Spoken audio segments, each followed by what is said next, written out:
Bakit nandito ka? Bibili ng cake. Gusto ko yung grass green cake. Anong grass green cake? Baka green tea cake. Take out ba? Oo, take out.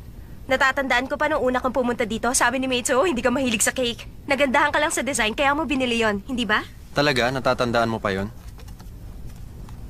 Yung kaibigan mo si Xiaoyu, bakit wala siya ngayon?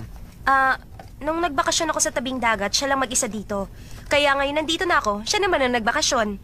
Isa pa, meron siyang exams kaya hindi siya muna pumasok. Hihintayin na kita lumabas. Hahatid kita. Huwag ka na mag-abala pa. Huwag mo sabihing normal lang sa lalaki ang sunduin ng babaeng gusto niya. Aba, magdududa na ako niyan. Nung sinabi mo yan, naisip ko, lagi na pala kitang sinusundo. Sinundo kita sa probinsya, sa school, at dito. Masyado mo na ako ni-spoil. Baka hindi magtagal itong ginagawa ko. Siguro ang mga sandaling ito ay magiging magandang alaala. Ito ang mga sandaling hindi ko iniisip si Ase. Kaya ko nang ipakita sa'yo kung gaano kita gustong alagaan.